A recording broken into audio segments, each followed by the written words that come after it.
lights are off and away they go. Extremely loose. He's managed to hold on and He missed the complete that. He's crazy stuff. Side Freitas is on the grass on the infield before. He slides through. He tags Richard Neagle.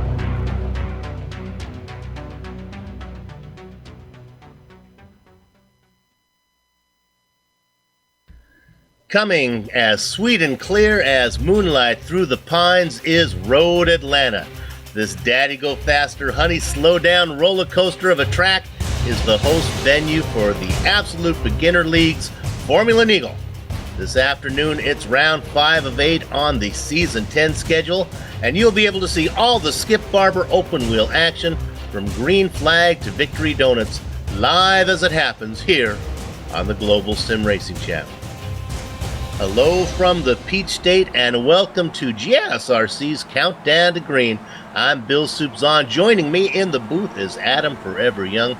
Turning the knobs and pushing the sliders is our director Amjad Yaman with camera locations created exclusively for GSRC by the Ansel Adams of iRacing, Dougie Beard. GSRC's coverage of Formula Neagle is made possible thanks to the good folks at ilovesimracing.co.uk, the home for your personally created button boxes. I love sim racing. Sim race your way. Now, if you were with us last time for round 4 event from Road America, you saw a classic Absolute Beginner League nail biter that came down to a 4-car drag race to the finish line. 51 cars scrambled off the starting grid.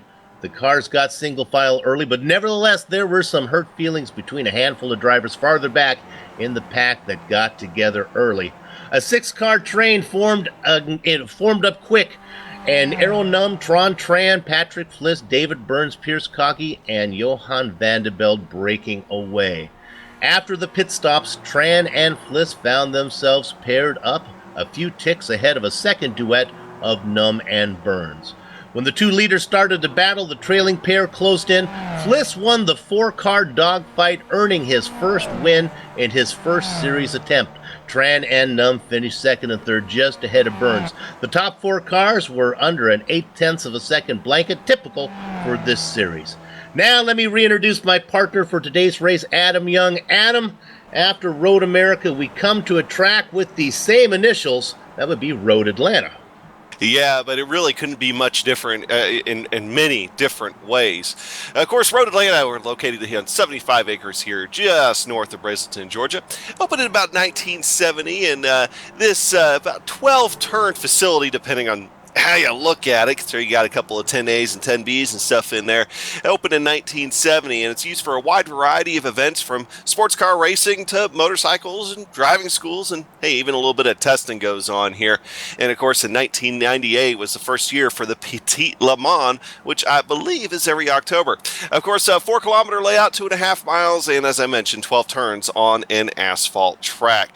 So, Soup, we're going to go ahead and take a lap around here with Amjad Yaman driving the Skip Barber car and Joe Peak with the call.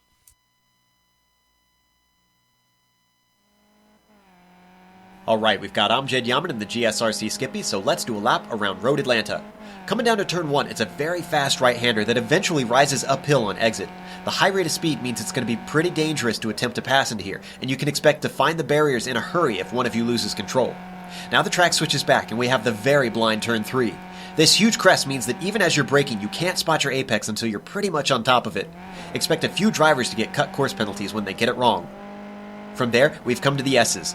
Thread the line and then hold as far right as you can for 5 without getting onto the curb so you don't unsettle the car. Things will really compress on turn-in, but then as you come out the exit, the top of the hill makes the car light. A consistent, smooth line will pay off with speed. Now we've got a bit of a moment as we drift left to set up for 6. This is our first passing zone of the track. This corner is deceptive because once again, we're heading uphill, but there's also a fair bit of banking, so the amount of speed you can carry is more than you'd expect. Before you know it though, you're into 7.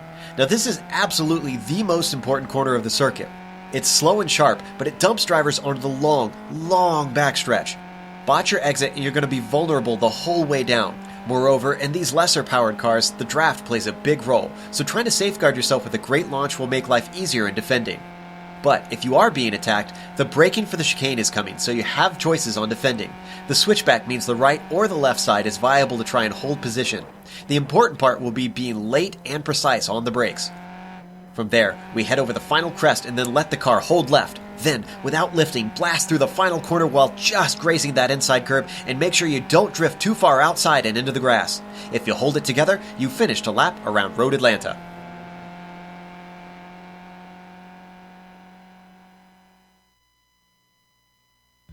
I'm Jed Yaman behind the wheel. As always, Joe Peak doing what he does best, taking us around a lap at Road Atlanta. Now let's take a lap around the point standings, starting with the Drivers' Championship. He's been on top all season, he being Tuan Tran of Mama Jean Racing. He upped his lead on the Bushfink Pinks Aero Num by 2 points, but that margin is still only 16, small enough for disaster to have a serious consequence for the point leader. David Third Degree Burns of DBR2 Stupid Dogs is comfortably in third place. Falling 2 spots to the bottom of the overlay is Mama Jean's other driver, Bastian Hausman, but only a point behind Draco Racing Pierce Shortfield Cocky. Moving to the team championship, there was some shuffling in the top 5, but nothing at the zenith as Tran and Hausman have MJR in the lead by 34 points. The only team with a green arrow is DBR's 2 Stupid Dogs. Burns teams up with Vincent Bream to climb into second. Bushfink Pinks drops to third, mainly because of the Roland Estonian is getting no help from any of his teammates. And Am Racing, that once looked so promising, continues to fade with newcomer Andrew Leach and Mikael Haufendazen now in fourth. Okay, Adam, we've introduced the track. We've reviewed the drivers and teams championships. Now, let's talk about the details of what this race has in store. Yeah, of course, here for today, we're currently in the 10th season of the Absolute Beginners League series here. Skip Barber to be in the car, and the Skip Barber car always puts on a great show with these guys behind the wheel.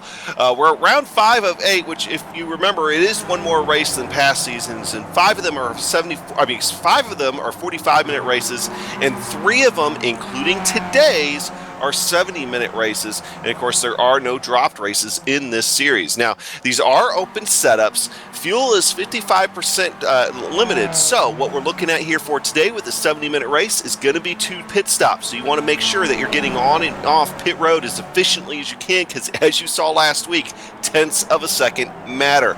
Qualifying will be 3 laps, all by your lonesome out there, and as we mentioned, the race will be 70 minutes long. It is a standing start. Yellows are local only, and there is a 24 incident cap here today. There are no fast repairs, and the weather is dynamic, and looking at that weather here for today, we're looking at partly cloudy skies, temperature is 74 degrees. That track temperature is hovering right around 100 degrees Fahrenheit. Winds out of the east about 9 miles per hour, and of course, being a European series, I believe 100 degrees Fahrenheit is somewhere in the neighborhood of about 33, 34 degrees Celsius. Yeah, that track temperature gets up into triple digits Fahrenheit, and that seems to be where the cars really start to slide around. You'll get a good view of it as you're watching, because these skippies, you can really see them slip and slide out there on the track. Adam, let's talk a little bit about the differences. We were at Road America last time, where the passing zones, there were several of them on that 4-mile track. There's some good passing zones here, but maybe not quite so many per lap. There's really not, and you don't have you're missing that incredibly long front straightaway at Road America too, so you're missing some of the drafting points as well. Not to say that drafting won't play a role here today, of course, but I think the trouble spots are going to be more important than what they were at Road America as well. I mean, it's just at the top of the hill, especially coming up after the front straightaway, where you kind of have to go through that little bit of a chicane. I've noticed a lot of people in practice kind of losing that a little bit. I think that's going to be an area to watch out here for today, and a few other places as well. So it's really going to be an interesting race. It is very much a different track than what Road America was last time. And if you're buying a ticket, let me tell you, I've done enough races here to know there are some great passing zones. It all depends what you're in the mood for. If you're in the mood to see passing, you might want to get something close down there to the chicane. That long straight, that's where a lot of the action will be done. Maybe your best passing. There's also 1 is a 2. But if you're looking for attrition, if you're looking for cars to get in trouble, boy, corner number 5, just out of those S's, that always seems to bite the drivers. Absolutely, and it's one of those ones that it really doesn't matter what kind of car you're driving. You've got to be really careful there and up on your toes, particularly if you're going through there in traffic. Looking at some of the names in practice now, Bastian Hausmann and Johan Vanderbilt were your faster drivers in practice. In fact, a lot of the guys, Vincent Bream, Tron Tran, what we noticed was a big name, Adam, that you brought up that was well down the list in practice times. Yeah, Euro Num was actually 7th in practice, and I mean, like a half second off your leader, Bastian Hausmann. Almost a half second. And I'm watching him in qualifying right now, and we're going to have to see how he ends up overall in qualifying. But Euro Num doesn't seem to have the pace, at least on paper right now, to be able to run up front today. Now, we all know Euro Num. We all know that there is a guy that is going to find a way through this 70-minute race here today. It's probably going to be Euro Num. So, of course, we'll be keeping an eye on him. But, so far, looking at the top of the charts in qualifying here, I mean, you've got some names up front that you might not necessarily see. So I really expect things to be kind of shaken up here a little bit today. Now, a couple of our comrades, Jake Sperry and Sean Ambrose, were over in the other GSRC booth, just broadcasting the SRF, the big grid race that just went on.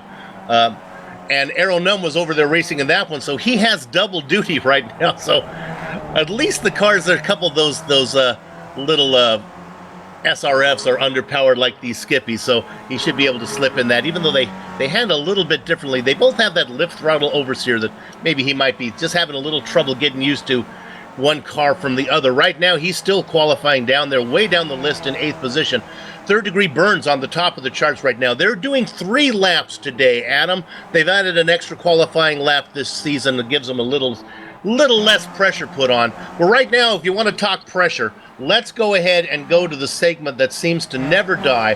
Now, it is time for the Peaks Podium pick. Now, after my feeble attempt last time, we're returning the honor back to you, Adam, and see if you can restore the honor to the GSRC commentators. Here's the deal, though. If you don't get it today, folks, listen up. If Adam doesn't hit this one today, we are going to go to the YouTube chat next race, and see if one of you guys can actually do a Peaks Podium pick. So be aware of that. Adam, come on, we got to hit. I don't want some strangers coming in here and showing us up. Who are your picks today? Ouch. I guess the fact that 4 weeks ago I've got 2 out of the top 3, and the other guy was sitting in 4th. So I think that's the closest anybody's come. So we'll see if anybody from YouTube can do that, because today is going to be interesting. We have Euro Num that isn't quite on the pace compared to what he normally is. And we have Tuan Tran, developing story here, guys. Tuan Tran, it looks like his internet dropped out, and he has not rejoined the session, and we only have 2 minutes left in qualifying. He didn't get a chance to put down a lap before that happened. So we're going to have to watch that. Given those 2 things, I'm going to go off the wall here with these picks, okay? And we're going to see what happens. The top 2, I think are right now sitting 1-2 in qualifying. Patrick Fleece, David Burns. Patrick Fleece put on a heck of a show at Road America. David Burns has been quick as well. My other pick is going to be Bastian Hausmann. We're going to see what Bastian can do as far as getting up there. Look for him to try to get up front early. Fliss, Burns, and Hausmann. Okay, we got it. Now, I don't want to say self-fulfilling prophecy, but in the script I talked about disaster striking Tuan Tran, that his lead was only 16 points, and if something were to happen and Errol Num were to have a good day, his championship is in doubt. Well, sure enough, Adam just pointed it out that Tran is nowhere still to be found. He just connected, but I don't think he has enough time to put down a lap. Oh, so he's going to be, we have 46 drivers who put in a qualifying time. The field looks to be about 50 deep, so he'll be starting well back. Yes, he'll be able to work through the field. Luckily, though, Adam, he has 70 minutes to do it. That could play to his advantage. Yeah, and of course with 2 pit stops, I mean, there could be a little bit of strategy at play too. I mean, not too much with the 55% fuel tanks, but you still got a little bit of wiggle room there. So we'll see. But man, I'm actually nervous about my picks today. So I hope somebody wrote those down so I don't try to cheat you guys out of it. Okay, with a large field, let's go ahead. Qualifying still going on, but I think everyone's posted in their time. Let's run down these spots. We'll take them 10 at a time for a standing start. On the front row, it is Patrick Fliss, of course. He won last time, trying to go 2 for 2. David Burns still looking for his first win this season. Johan Vanderbilt and Pierce Cockey make up row 2. Adams Pick, Bastian Hausman in the inside of row 3, next to newcomer Andrew Leach.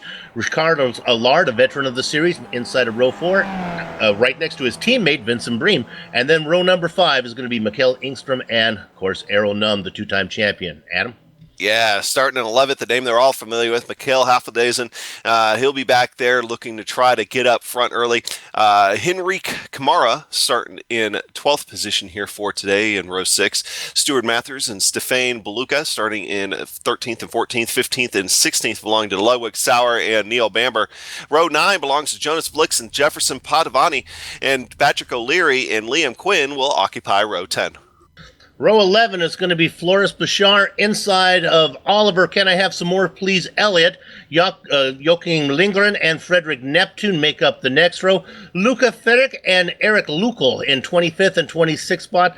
Fabian Youngbluth in 27th with Thomas Kick and 28th. 29th and 30th, Cooper Collier and Richard Kaz. Adam? Yeah, going back to 31st position, Anthony Robinson, Peter Balassa starting in 32nd, Andy Bonar, Darren Kuhn in 33rd and 34th, Jacob Junger and Andy Moore in 35th and 36th, John Futrano and Edgar Sanchinelli occupying row 9, Adam Olinson 39th, and Tony Matthews in 40th. Let's also through Kevin Mills, Ioannis Christodoulou, William De Silva, Roger Pricken, Darren Bland, Daryl Bland, Jay Beers, Tuan Tran, we talked about him, 47th. Wojciech Podozek, not sure if these guys are actually going to grid up here. Karadine Bulafia is going to be there. And I think that's going to, Ricardo Colom is there. Brett Trozine, no, I don't think so today. And maybe our last driver, Alexander Holmes, I think, are the only guys. Few drivers put in practice time didn't decide to actually race with us today. But the guy that matters right now is the guy on the pole. He won in his first absolute beginner Formula Neagle race. He is back here again to see if he can go 2 for 2. And, of course, we're talking about the Slovene machine, a man notorious for bringing that car home to the checkered flag. That is Patrick Fliss. Just behind him in the staggered start there on the outside is going to be David Third Degree Burns, Johan Vanderbilt, and Pierce Cockey make up your top 4. Mama Jean Racing, of course, leading in the point standing, sitting back there in 5th. Gather up the chickens, take cover behind the cows because the horses are out of the barn, and the Slovene machine, Patrick Fliss, leads them down into that sweeping first corner. That is the right-hander. Tucking in behind, that's Burns, Vanderbilt, and making up a spot there, Bastian Hausman gets up to 4th, being challenged by Pierce Cockey. Yeah, your first real battle is Mikhail Hafledazen is almost looking to make it 3 wide going back into that corner, and almost loses the back end, but he hangs on and actually gets a position out of it as they head down into turn 6. That was some aggressive racing from the guys in the back of the pack there. So far, everybody is clean. All the cars are single file now. A few drivers off into the grass, but everybody is all right. Nobody has found any walls yet. They work their way through 5. Now the leaders are going down into 6. And again, it is Fliss, Burns, Vanderbilt, Hausman, and Cockey, your top 5. Little side-by-side racing going on between, this is Hafledazen. Boy, he is Mr. Excitement right now. And he is on the inside of Errol Num as they work down into the straight. Num's going to get that. No, let me correct myself. That's Mikkel Engstrom moving into 9th position. Num is back there racing in 11th spot. Let's look at there we go. We're watching this right now. Look at what's happening here. That's Num back in the back looking for a way around. Right now, up in front, in the middle of that sandwich, he's got Hafledazen as the clown, Brame as the joker. And my goodness, Hafledazen in the Steelers wheel position makes his way in there. He's now challenging again for 8th position. Mikhail Hafledazen, Mr. Excitement. Hafledazen had just a terrific run of Mikhail Engstrom there coming out of the S's and actually had to lift to keep off the back. But no here comes surprise, Num. Here comes Eero Num, who I expected would find a way in this one, but almost wheel-to-wheel contact with Hafledazen there as they head into 2, 3, and 4. Now this is unfamiliar territory for Num. He's a top driver. He knows the guys he usually races around are names like Burns, Fliss, Vanderbilt, Hausman, Cocky.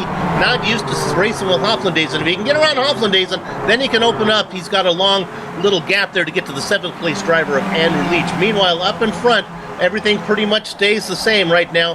Fliss, Burns, Vanderbilt, Hausman, Cocky, and Allard in a 6-car train. These guys will already be coming up on lap traffic here in a little bit. You see the car of Anthony Robinson up there. They'll be getting to him here in just a little bit. We do have a couple cars on pit road. Kevin Mills, it looks like he just had a big incident. His car is a little bit tore up. Not exactly sure what happened there. It looks like maybe turn 5 bit him. But battle for the lead going on, too. And just to confirm Mills, it looks like Darren Kuhn got into the back of Mills and turned him in turn number 5. Meanwhile, we look at this battle for the lead. Now, usually what happens up here early on, these guys are veterans. They probably understand they take it easy, even though there is passing for the lead. And right now we have Burns out in front, Fliss in second. Usually it's a little more choreography, half racing up here from the front guys. They know that nothing's going to be decided so early on in the race. That is not the case, though, usually on in the second pack back there. And right now, we go back to that second pack. It is led by, well, who else? Errol Num. There you see it right there. Look at that. That's Num, and there's Hoflandaisen right behind him. Now the gap, the interval back now, Andrew Leach is running in 7th position right now, and he's almost the stepping stone that Errol Num can use. If he can get close to Leach, he can get in the toe and pull up a little bit. Then if he gets around Leach, he's got a chance to get to Allard, which is the caboose of the lead train. Well, one guy that we'll obviously be having to keep our eye on here throughout the day is going to be Tuan Tran. So I'll be keeping an eye on him here occasionally. Of course, Tuan, he started in 47th positions, already worked his way up to 31st. So he'll be looking to try to make some moves here today and obviously try to limit his damage in the points. I mean, so far so good early on for Tuan Tran moving around traffic. Let's go to the lead here as they're going to have a little choreography dance again. We're side by side. On the outside is Burns. On the inside is Fliss. Looking back there in the popcorn position is Vanderbilt. They get that sorted out. They're coming up behind Anthony Robinson, racing in 48th position. He is still on the lead lap, the last car on the lead lap. Anthony clearly must have had some issues back there, or is this off the pace today? Oh, let's go to Luca Friedrich. He got into it. My goodness, he got stuck in the wall as well. He got together with Joachim Lundgren. I heard a sorry from somebody. We're looking at it right now. What's interesting is watch the car that gets stuck in the wall. This one's going to hurt your neck as it's kind of a Velcro wall. Catches him. Now this is Lundgren coming in from behind. Friedrich up in front. Bang. Stick. It's almost a fortunate thing that his car got stuck in the wall there, because there was a lot of cars coming up behind him, and I think he could have very well bounced back out in traffic, but thankfully that didn't happen. I mean, unfortunate for him with the incident and having to take a tow because of it, but thankful for the guys behind him that could have got caught up in somebody else's mess. The 6-car train continues up front, but let's go back to Andrew Leach in 7th position. Now, the car behind that's Anthony Robinson that he got around, but that's, again, more good news for Errol Num, because that's just another car for Num to suck in behind. He should be able to pull up as they work down the long back straight heading towards the chicane. And there he goes. Robinson going to go to the outside a little bit. Now he's going to force. Okay, Robinson gets that sorted out. Num goes by, and so does, here's the other guy that's coming with him, Adam, is Mikael Hoflandaisen. These guys would like to get up to the front. If they can get up to the lead pack, they have the pace to be serious contenders. They do, and I actually think, I don't have the numbers in front of me right now, but at least visually it looks like they've actually been able to gain a little bit of ground on that lead pack here the last, about 2 laps or so. But still a long way to go separating between those first 2 packs. Well, the good news for Andrew Leach is he just got passed by Errol Num, assuming that Leach has the pace. Now these 2 guys for AM Racing back here, these teammates of Leach and Hoflandaisen, can maybe tuck in behind the rolling Estonian and let him roll them right up to the back of the pack. That gap is only, well, my timing and scoring is a little bit off. I can't give you, let's see, can we get up to 6th position. Let's see if our director has better timing and scoring than I do, and we'll give you a gap back to Num. There you go, 2.9 seconds. So Num's got some work to do. Man, not impossible to overcome, but he's going to have to be up on the wheel, and he's going to have to show some pace that he hasn't shown yet here today. So, like I said before, if there's anybody that can pull that off, it's probably going to be Euro Num. Now, remember, Euro Num right now, he's been trailing Tuan Tran in the standings, and of course, we talked about Tuan Tran having the problems today. Don't forget, Euro Num has had to climb his way back up in these couple of races because he already had Disaster Strike, very first race of the season. So now he's been able to get back up there as well, so maybe a little bit of a balancing act. But of course, Tuan Tran, last time we checked on him, he was in 31st. He's now gained 5 additional spots, now up to 26th position. That's very correct, and Num trying to make up. They have added one race this season. It was always a 7-race season. Now they have 8, so that's going to give both drivers, if you run into trouble, you have a little chance to make it up, a little more room to play with. Now we look here at Hofland is having a good battle, not giving up on Num. In fact, there's a Hofland. In fact, Leach is now out in front of Num as well, so here we go. Brought in Engstrom. Let's go ahead and see that gap again here. My timing and scoring up. Oh, you know, it's opened up a little bit. Yeah, 3.8. So I'm not sure if they're making up much time. 6 cars out in front. Let's go ahead and run those down for you one more time. It really doesn't matter what order they're running in. They're being very polite. Burns, Fliss, Vandeveld, Hausman, Cocky, and Allard. Maybe the most thing to note out of that is the drivers that are not leading any laps, because they'll be faster, saving some fuel. Burns out there burning up the fuel right now. Let's stay with this leaders here for a minute because they're coming up on a poor guy, Andy Bonar. I've been there, Andy. You got 6 cars coming, and they're going to get to you. Are they all going to get by before they get to chicane? 1, 2, 3, 4, 5, and 6. As he really gets off the throttle and lets those guys by. Now you got to pick it up again. You don't want this next group to run you down. And right now, Aero Num back in front of that train. Let's talk about that train a little bit. In 7th, Num, Leach, and Hoflandaisen, those 2 drivers for AM Racing. Veteran Mikkel Engstrom back there running in 4th position of that group. Vincent Brame, the last car.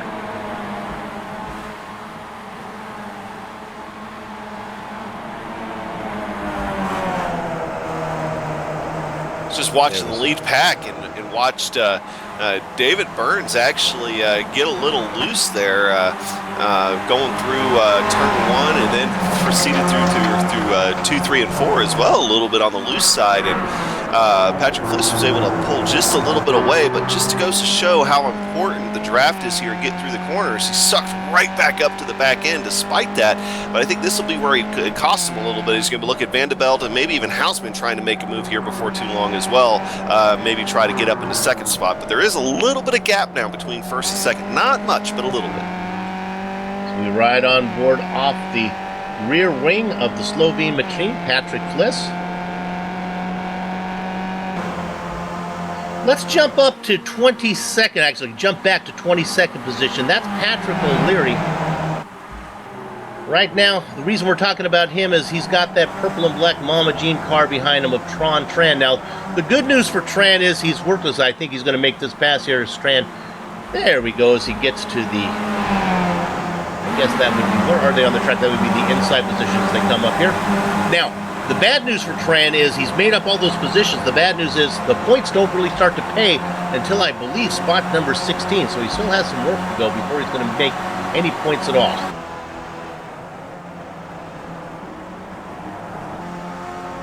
Oh, now we're gonna look here at Mathers, who might have had an issue.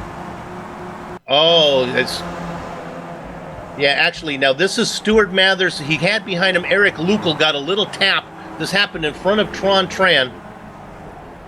So you can see Stuart Boy, and he just got off the track, as that was Frederick Neptune that almost collected him. Okay, we're going to go on board with Tran. This was a close one. Now, look, it happens way up in front of him. You can see the smoke, and there he gets around him. Oof. The the comeback ride here of the year almost flashed in front of Tuan Tran's face there. I mean, that was almost disaster. And of course, Stuart Mathers has been asked to be called Stu, so I will oblige. Why anyone would want to be named after a liquidy dish of food, I don't know, but I'll call you Stu if you call me Soup. Maybe we can find somebody in this race who would like to be called Broth. Meanwhile, up in front, as we see there, as Mathers, Stu has brought it into the pits. Very interesting strategy here by Patrick Fliss. It didn't work out, but they just got past lap car of Adam Olinson. And as soon as Patrick cleared Adam Olinson, he pulled right in front of him in an effort to try to get him to suck up and maybe get him involved in that pack and try to break it up a little bit. It didn't ultimately work out, but we do know the kind of cards that Patrick Fliss is trying to lay on the table here today. Well, if you were watching the broadcast last time, you saw, I believe it was Patrick Fliss who came out of pit lane right next to a back marker, and he went over and got alongside to secure. He didn't have the momentum out of the pit, but he got alongside and didn't leave any room for the driver he was battling with, which I think was probably Tuan Tran, to get around him. I believe it was Tuan, and that was that was a gutsy move. It ended up being a race-winning move, in a way. So definitely was worth trying to pull off, but definitely aggressive. But it's safe aggressive, though.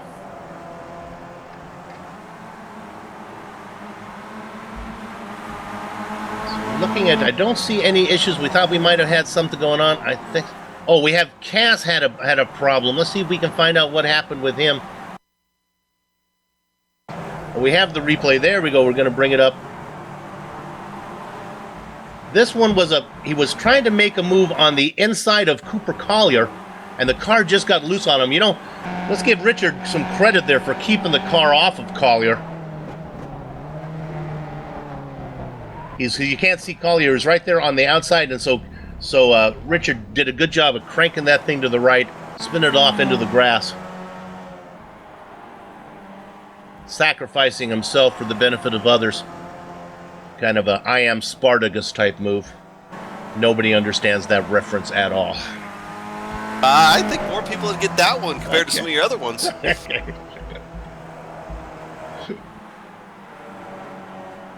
Interval now from Allard back to the leader of that next pack, which is Aero Num, 4.7 seconds. It's going the wrong direction for the two-time champ.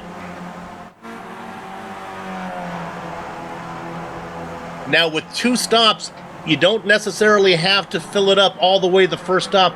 One strategy that some of these guys who can't get up with the front pack could use was maybe to short fill.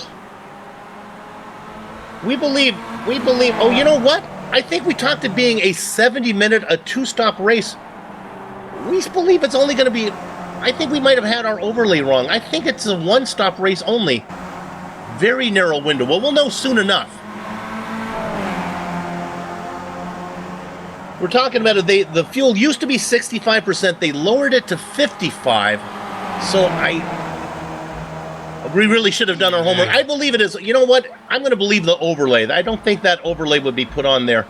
Yeah, I think it's going to be tough to go just a one-stop race. But if there's any doubt in our mind about it, though, you know somebody in the back of the track, maybe even a Tuan Tran type guy, that knows he's faster, knows he can get up there, might try something, but I don't know. I think we'll have to watch out here. I still think it's going to be a two-stopper for a lot of these guys, even at 55%.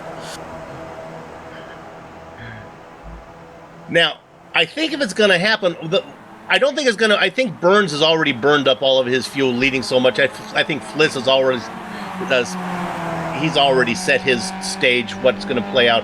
As right now, Fliss starts to pull away as Alexander Holmes to get around here. Hey, look who's in the top three. Can we just call this thing now?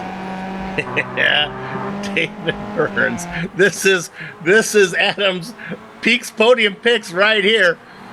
Adam hoping for Martians to attack Road Atlanta and this race to be called, and he could actually win.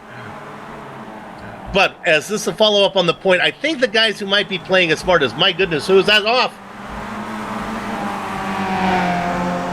I think boy, that was a close one there as he was going around on the inside. That was really scary. That was Alexander Holmes. Woo. Not sure. Alexander just kind of dove in there. Yeah, I think he just was probably a little hotter. This is a tough one. Now that's Fliss on the outside. That's your leader. Fliss didn't go through the preferred line there either, going in through the high side like that. And then I think that it was a combination of that and Alexander Holmes just kind of misjudging that corner a little bit. Now, to give Alexander Holmes credit, okay, a mistake was made, but as soon as the mistake was made, he realized the situation he was in. He did try to re-enter the track, and he was completely aware of what was around him at that point, but still doesn't really give Patrick Fliss much of a consolation there. Thankfully, though, we didn't lose too many spots. Yeah, I'm going to give Holmes a little pass on that one. The car has to go somewhere, and when you have your point leader on the outside of you there, it gets a little tricky. They got it worked out. It wasn't pretty. I'm going to put a little bit of the responsibility on Patrick Fliss trying to make a pass on the outside. I think Fliss had visions of breaking the draft to see if he could run away. So what happens now is that means Houseman is out in front. Not sure if Bastian actually wants to be there. Burns in second, Vanderbilt now in third. Fliss has fallen back to Borkaki and Allard.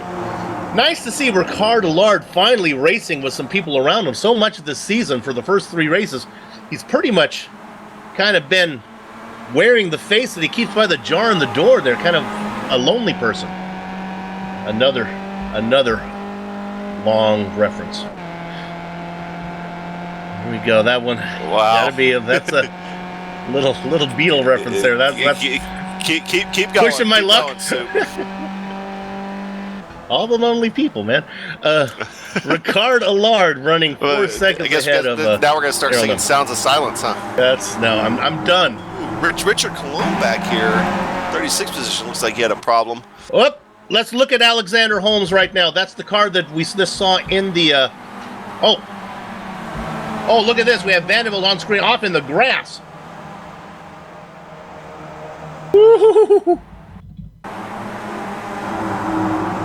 Running in 4th position, going through corner number 1.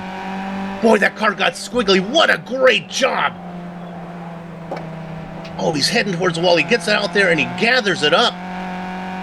I've seen many a car wrecked in that tall concrete barrier on the outside with that exact same move. So great heads-up driving by the fan belt Johan Vanderbilt to keep that thing going straight and keep all the pieces on the car nonetheless. While he was on the pavement, he was able to get the car kind of pointed in the right direction, because if you enter the grass at too much of an angle, there's no coming back from that one. Woo, Johan. And the good news is for him, he's still in the lead pack. Didn't cost him anything. He's now the caboose, and Ricard Allard up to 5th spot. 2.5 seconds now, Errol Numb, as he continues to try to close in on those front pack. And it's going to help. And here comes let's go back to Errol Numb right now as they do a little dance. This is Hoffland-Dazen. Goes around the outside. Numb says, fine, if you're fast enough, let's go ahead and we pick up 2 or 3 spots. 2 or 3 car lanes. Almost a big incident in the back. Hold on, let me see who this is. Oliver Elliott was sitting in 25th position, and I think a couple of cars got involved in there. He got tagged from behind by Cooper Elliott. And then the incident isn't over. Like, there's a couple of cars that get collected here, including, who is that? John Vetrano. But keep with Oliver Elliott even after the incident is he's sitting on the track. And Frederick Neptune gets the worst of it trying to avoid him. No, it wasn't Twan. That was, I believe it was Neptune. Our director thought it was Twan Tran. There's also a John Vetrano in that mess as well, yeah. Yeah, it was Vetrano. Similar colored car. But you see those cars just split them right there, and I think that was Neptune that got the worst of it there. Oliver Elliott, John Vetrano involved in that one, Anthony Robinson, Cooper Collier I think might have got some as well. Now we are back live. Let's take a second. We've talked about the front pack. We talked about the second pack. Let's go ahead and run down these guys from 12th position now. Nice little pack going on back here. Yonex Blix running in 12th spot, being chased by Neil Bamber. Bambi right ahead of Hendrix Camara. in 14th spot. And then Mr. Excitement, Liam Quinn. I believe in the Ludwig final Sauer point just position. wrecked in 17th position. We'll see if we can find that one. Oh, yes, he did. Oh, he got, you know what, coming up behind him, there's Kiradine Boafia. Now, I'm going to give Boafia, I'm going to give him a little bit of a pass there, too. It looked like the car in front got loose. Yeah, I think Sauer. Look, Sauer. Boafia had no pace. Sauer's off pace. Sauer was back there, and he ended up getting tagged by Jefferson Padovani when he was trying to get around Adam Olenson just a second ago. And that might have been what set Ludwig off pace and led to the incident with Bafia there. Yeah, the closing speed was pretty graphically different on that one. So, 3 main packs that we've talked about. One that is being led right now by Fliss. The second pack being led by, oh my goodness, let's go ahead and look at 7th position. Now, why this is important, look what's happened. Vandenbeld has fallen back since the Fanbelt took his trip through the Georgian Alfalfa. He's fallen back now, and that's going to bring Num back in there. So it's a 5-car train up front and a 7-car train now behind. And look who is behind that 7-car train. You go a couple of cars back. You kind of got like a little small train from about 13th on back, and then look who is sitting in 16th position right now. He has worked himself up to 16th position, and he's got the pace. Now he starts to make up points, and of course we're talking about Tuan Tran, our points leader right now. He's got up there. He's got Bamber in front of him. He'll start clicking off, and these passes will start to mean something. Let's go up to 12th position real quick. Liam Quinn just did a nice pass on Yonex Blixt. Mr. Excitement up to 12th. As we are now into this race here, about the half, 45 minutes, I apologize. It's 70 minutes, so halfway would be 35 to go.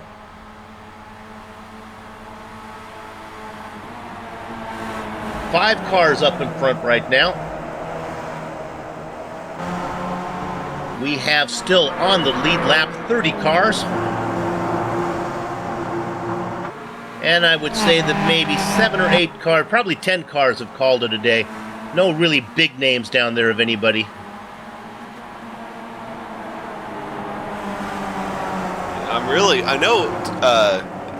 I keep harping on Tuan Tran just because I'm just amazed by the drive that he's having here so far today. He's 19 seconds behind the leader, but with the way that things are going for him so far, a little bit of pit stop strategy here and there, a little bit of luck here and there, could he possibly pull like what Sebastian Bourdais did in the IndyCar race earlier today and come from? Bourdais started last. Adam does not know the rules yet about spoiler alerts.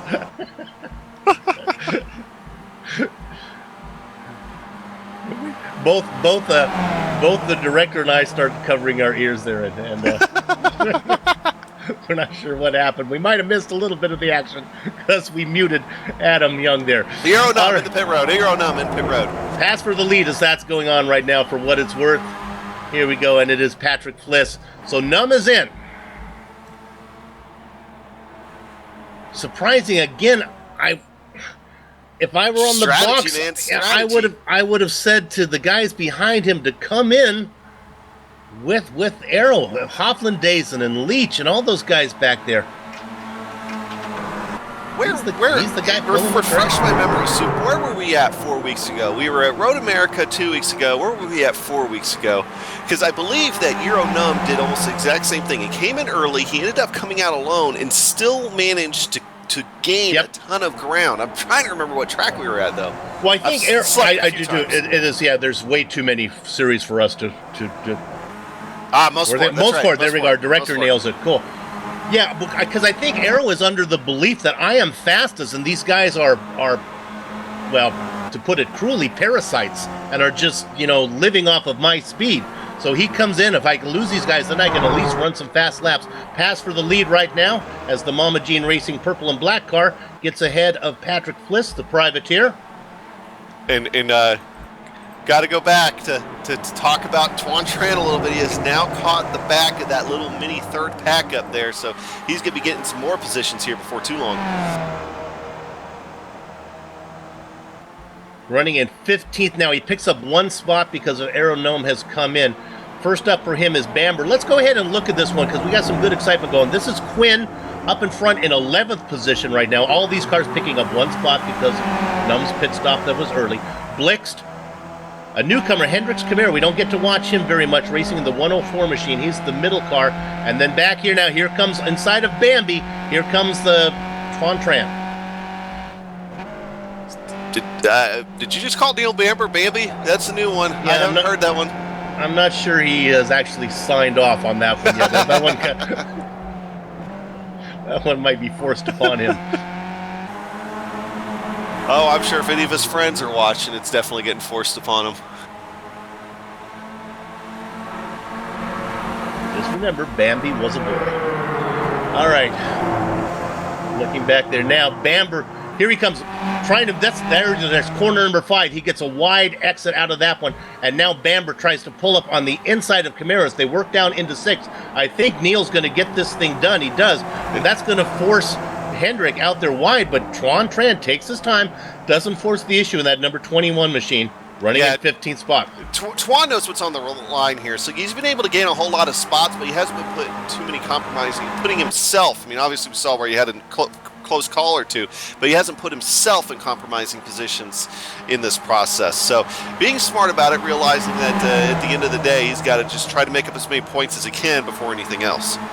Well, he gets around Camara now as he works on the inside. He's going to get Bamber, so he moves up to 13th position. I also have to start to wonder if he kind of thinks, okay, that's really all I got here are these two guys. Although probably not. He probably has visions of getting up to the rest of the field. So far, the only... And we're looking there at, we look at our director, Tran. Oh, is coming in. It's Richard Kloom pulling out behind those guys, but so it looks like Tuan Tran's coming in, and he has a partner to come in with Henry Camara. Yeah, now see now Camara does what I think is the right move. If you found yourself fortunately enough to be somewhere in the drafting vicinity of Tran or Num or one of these fast guys, don't lose your meal ticket. Now, if we can pick up Errol Num right now, running in 15th position. He has already come around the pit entrance. So, in fact, oh my goodness! Oh no, he almost collects as we're watching that. That is the Ricard Allard, or no, it's Ricard Colomb, and Colomb ends up in the wall. Oh, Tuan Tran spins coming out of the pits.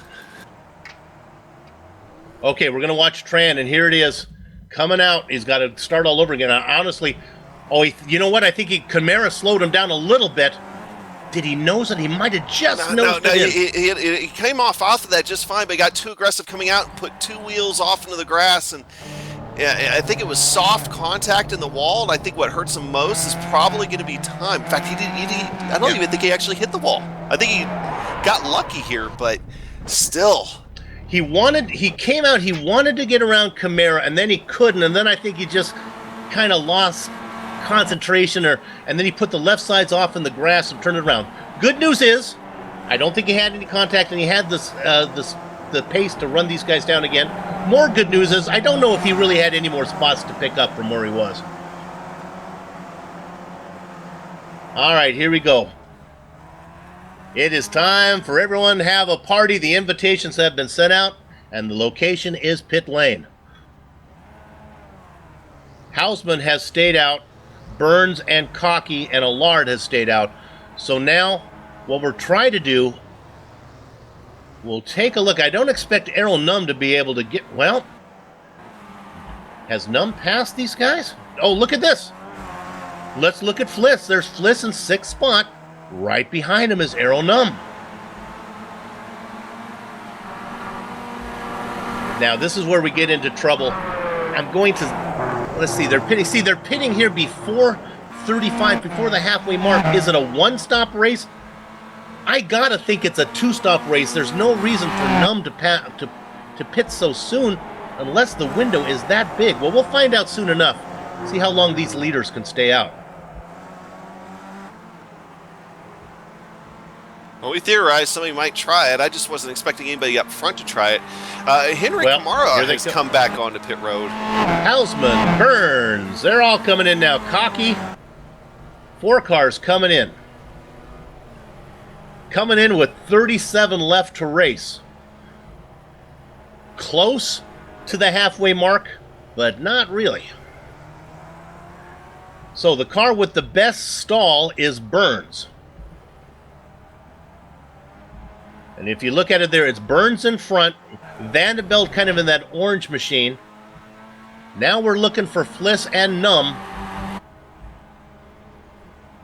Oh, and you can see Fliss is on the main straight right now. Nobody's rolling in there. Now they roll, but the leaders are long gone. First out is going to be Burns, Cocky, Hausman, Vanderbilt, Allard, but the top 2 guys have left them behind, and that's the dancing pair of Fliss and Numb.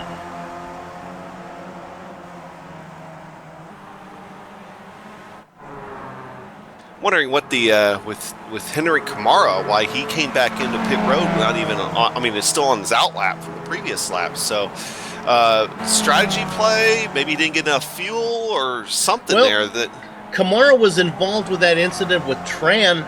Yeah, but there was no contact with it. That's the interesting part. Yeah.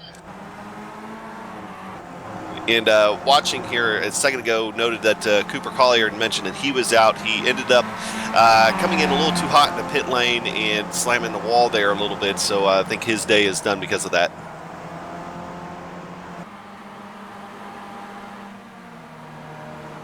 That's too bad. Cooper Collier, I believe I should know this, teamed up with... Director, do we have the... We're looking for it right now. He's on the overlay. There we go. Teamed up with Cocky for Draco Racing. Yeah, Mikhail Halfaday's noting that he is out as well. That's too bad. Again, that's the AM Racing team teamed up with Leach.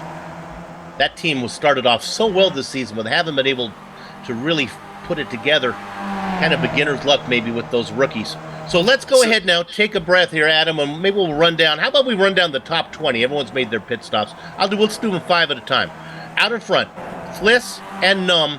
Numb out by about 4.5 seconds. Boy, we think there's another stop involved. Then we get to a 2-car team of Cocky and Burns running 3rd and 4th. And then back to, I'll take the next 2 here as well. Hausman and Vanderbilt teamed up. So there's your top 6. Adam, who you got in 7? Yeah, Ricardo Lard having a fantastic run here for today. I mean, he still hanging on to the back of that top pack, just barely though, but he is still up there. Great run for him. Mikhail Engstrom up there as well, having a decent run here for today in the top 10. Behind him, Andrew Leach as well. He was up in front of that second pack there for quite a while here today. And then, of course, we've got Vincent Brem. Brem doing a good job. Started 8th, falling back a couple spots. Get back to 11th position. Mr. Excitement, Liam Quinn, racing all by himself. The car in front of me, see there's Andy Bonar, but he's running in 42nd position, a couple laps down. A little battle going on for 12th. This is Blixt and Bamber. And I got to interrupt you here real quick. Total strategy going on. And I think we answered the question about Henrik coming in. Twan Tran just came back in as well. I think this is a strategy play. Come in, only a couple laps of fuel, come right back out, and maybe you don't have to pit for the rest of the day. That's how close I think these guys are on that second pit stop. So anyway, sorry, didn't want to interrupt you, but I thought that was important there. Well, that's interesting. What I think they did maybe is took their splash and go in the middle. They just took enough and then come in and do one more stop, so they should be able to go. It's kind of an interesting way to do it. All right, let's go back. We're talking about 12th position there. We're looking at Kamara right now on screen. Nice little battle. Let's look at the 12th here with Bamber chasing down Johan Blixt. This is for 12th and 13th. We'll stay on this until Bambi makes the pass. 13th position right now. And actually, Bamber decided not to make the pass, so he might be sitting back there in the 45 machine, just taking his time. Let's go ahead and go back another spot. We'll see if we can round out the top 20. 14th position, Joachim Lundgren. Again, all by himself. Go back to 15th spot, and that would be Jefferson Padavani. Now, we haven't talked much about him. Having a nice, quiet race. Adam, I'm going to give you 16 through 20. Oh, that's dangerous. All right, 16 through 20 here. We're looking at Patrick O'Leary up there in that nice green skip. When is St. Patrick's Day? Is it, couple days. Okay, Patrick O'Leary. This should be a good race for him. So, but of course, he is running about 47 seconds off the lead right now, but still 3 positions up from qualifying from the start of the race. So, hey, we'll take it. Tuan Tran, of course, we've been following him. We just mentioned he just came in for a second stop. He's running in 17th now, up all the way from 47th position to start the day, and right behind him is Henry Kamara. Of course, we just saw those two coming off pit road just a few minutes ago. In 19th position, Fabian Youngbluth, he's back there as well. He's about a minute 16 off the lead. And wrap it all up, Edgar Cincinelli. We haven't had a chance to talk about Edgar here for today, but he's been back there kind of running quite... Oh, I didn't notice that Fabian's up 10 spots from where he qualified at, but Edgar is up 18 spots from where he qualified here this afternoon. So pretty good day out there for Edgar Cincinelli, considering where he started and now where he is at. So he just wants to finish the rest of this race clean in the final 30 minutes. Let's go to number 16th again, get a look at Patrick O'Leary. I'm a little disappointed. You would think that with St. Paddy's Day coming up, you think he could be racing in the green car. I'm a little disappointed with that one. In that black and red machine. Having a good run, though, in 16th spot. Okay, there's your top 20 rundown. Let's get back up to the front right now. Your leader is Patrick Fliss and Errol Num. We think that all these cars need to make one more stop, with the exception of, we believe, Tran and Kamara running back there in 17th and 18th.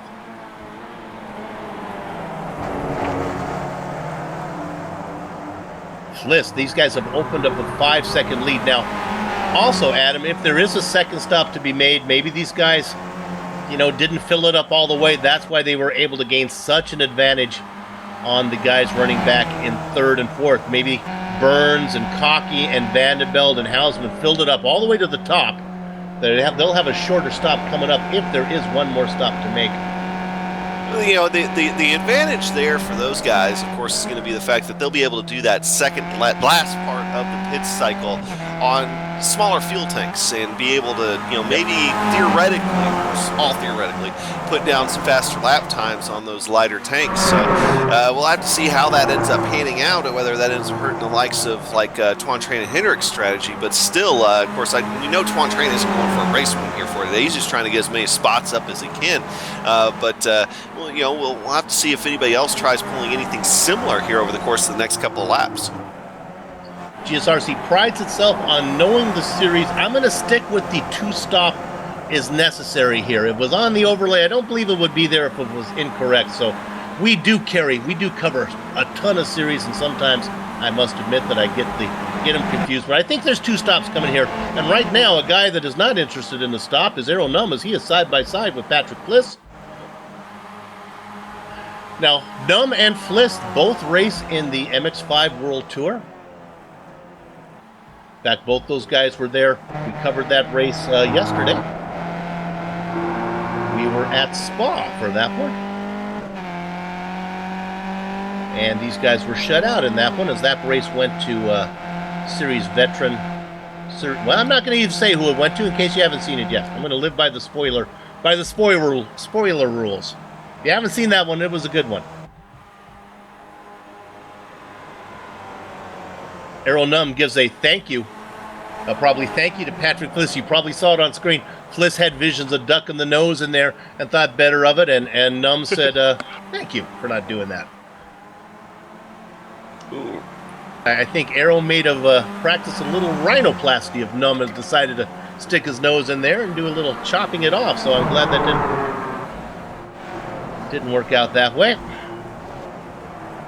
Tell you what, from third on back, from Burns, Cocky, and Vanderbilt, man, they've been getting a little bit racy here, and just had a fun time trying to get through traffic there. I believe they were trying to work their way around Roger Pricken. Roger Briggs was letting them go, of course, but these guys definitely being racy third on back.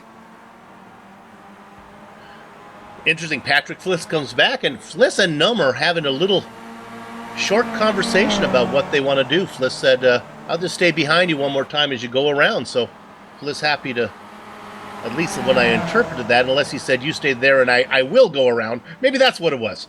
Hold your line and I will go around, and Fliss makes that spot. They continue to work out the dance steps.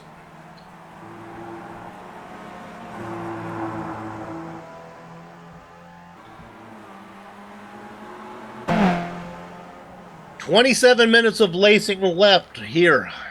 Global Sim Racing Channel's coverage of the Absolute Beginner League's Formula Neagle. You're looking at our two leaders right now, Errol Num and Patrick Fliss, as they continue to work the choreography that has them out in front. Will they have to stop again? We think yes. How long they have to stop for, we're not sure. We think it's going to be a little longer than the guys behind them, Cocky, Burns, Vanderbilt, Hausman, and Allard, the 5-car train right behind them.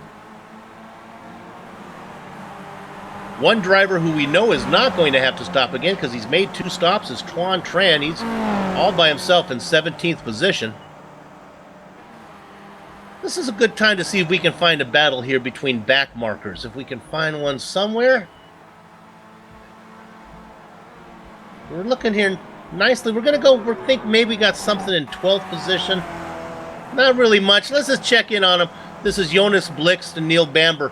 We looked at this earlier at him. Remember, Bamber was right behind him, but now he's dropped back a little bit. Nice and quiet out there right now with 26 minutes of racing left. Spread out a little bit. Don't go away, though, because that's not how the Absolute Beginner League wraps up. It seems like all the excitement will happen the last few laps as things will get together and positions will be up for grabs. Yeah, these guys definitely put on a show, especially in the last couple of laps. I mean, it wouldn't be entirely surprising at all to have, Patrick Fliss and Euro Num run like this for the rest of the race and come down right to the line. So definitely worth sticking around for.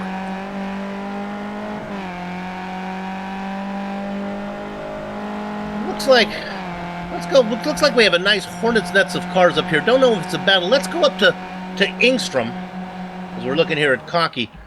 I think we got at least maybe some lap track or something going on. So we'll peek in on Mikael Ingstrom, currently running in 8th position.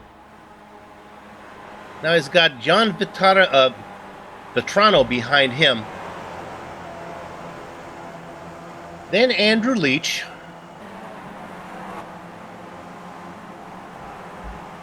And then back there, these are all mixed up. These are guys a lap behind, but they are running close together on the track. Leach ahead of Roger Pritkin, because Pritkin running in 21st, Leach in 9th. Vincent Bream running in 10th. Sandwiched between 2 back markers. Darren Kuhn behind him. Truth be told, I have a software, a graphic overlay that shows me where the traffic is on the track, and they were all bunched up, but there's really not a battle for position there, as it's lead lap cars sprinkled in with back markers. We look at Brem right now.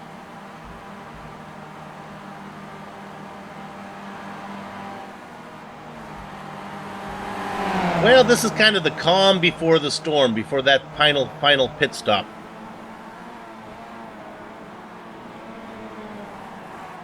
Yeah, I think this is just kind of that point of the race where everybody's just kind of we're just a little bit past halfway. Everybody's just kind of, just relaxing, just trying to get through the end of this race and work their way around traffic now. So, we wait and see what the ultimate pit stop strategy here ends up between the front runners, between Fliss, Num, of course, Burns, Vanderbilt. I mean, what are they going to do as far as their final pit stop here? Because we do not think that they can make it all the way. So that's going to be even more interesting here going down the line. Now I'm feeling better about this 2-stop race as Ricard Allard has come in for a stop. He's really the first of the guys that were running had a real chance. He was running in 8th position. He is in and out. What I want to do is see how he compares with Tran. Tran just hasn't even got to the chicane yet. So Allard going to be in and out comfortably. I think he's going to file out in about 13th spot. But he's going to be the leader of all the cars who pitted. But now, Adam, I'm feeling a little bit better. I give a little sigh here of relief that we weren't totally off base with this being a 2-stopper. Nah, it makes me feel even better thinking it's going to be pretty close. But I still wonder, if anybody's going to try to sneak it in. I think that's out of the realm. I don't think anybody's going to be able to try to make a miracle happen, so to speak. But still, definitely two stoppers. So what is the pit stop strategy going to be for those guys up front? When do they come in? My bet is they run the text drive. Right. The real question is how much fuel did Fliss and Numb put in on their first stop compared to the guys they're chasing? Are they going to need to stay in there for 3 or 4 more seconds because they didn't fill it up all the way the first time? That's what we do. I wish we had telemetry that could tell us. Meanwhile, we drop back to 3rd position. Our director's reading my mind. He's there even before I got there. This is an interesting battle. This is Vanderbilt, Burns, and Cocky. In a half battle, half dance right now, half fuel saving as well. A director noting that Henrik Kamara, did he come in? Yeah, Henrik Kamara just came off pit road again for a 3rd time. Yeah. So don't know if maybe there was a problem on his first stop. Maybe he didn't take all the fuel he was planning on that splash and go, but a little bit unusual at this point. Well, it is interesting because everything went normal. Kamara got together with Tran, but all that happened. They were in the box. There was no issue. All the excitement happened afterwards. So you would think there shouldn't be any issue that way. Tran currently running right now. Just we update you here on this one because it is important for the overall picture. Running in 17th, I believe that's out of the points.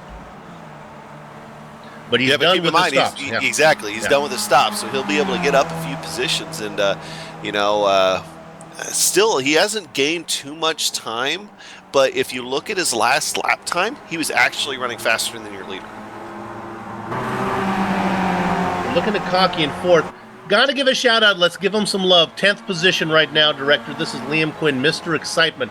The reason I want to point this out, he started 20th. He is running in 10th, up 10 spots. That's darn good. Of course, our big mover, of course, is Tran, but that's kind of a stilted statistic because Tran didn't put in a qualifying time. And here comes Liam. I like to do that. Liam probably watching the broadcast right now said, okay, I'll come on in, Soup.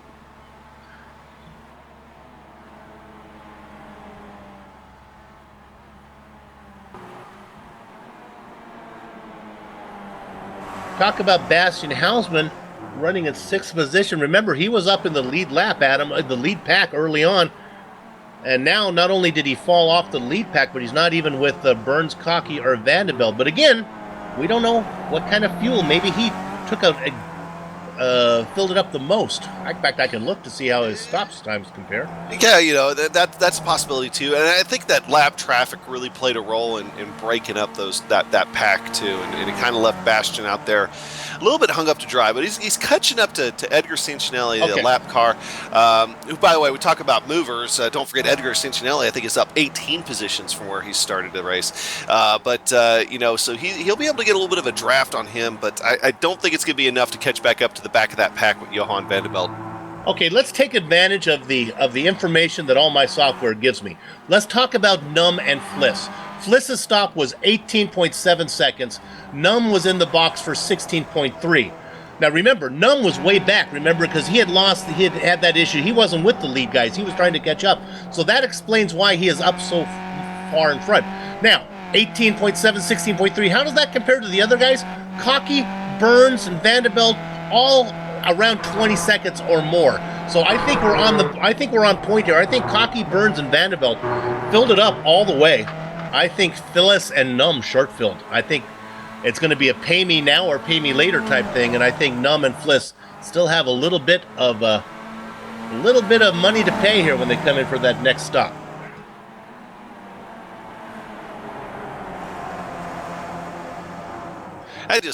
Euro Numb. That guy can wheel a car, and it just amazes me that he came in. Granted, he ran the SRF race here just a little while ago.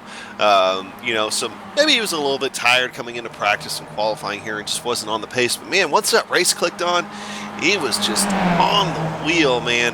and definitely making up for that lack of pace that we thought he might have had in practice and qualifying. I have yet to see him be bad in the car. I've seen him in the SRF. I've seen him in the, of course, the MX-5. I've seen him in the Skippy. And here comes Arrow. I've seen him in the Mustang, and he was very impressive there. And right now, I see him in the pits. Yeah, so now some of that strategy call getting answered here, but the Mustang, that had to have been an interesting drive. For I had that solid axle car. Wasn't sure of how that was going to fare. I think he looks good in whatever he's wearing. I guess our director tells us he is the champion in the street stock. Did Arrow miss the stall? Yeah, he overshot it and had to back up a little bit. That's still though. That. It may not have been a lot of time, but tenths of a second matter here. Tenths of a second matter. You know, it was a lot of time because, he was stationary for a ton of time before he realized that they weren't going to put any fuel in the car. That's going to be painful. Either he couldn't get it in gear, he's probably not used to going that direction, or he just didn't realize that he had overshot. Well, brought up the Race of Champions there. Our director was, and of course Suit did too.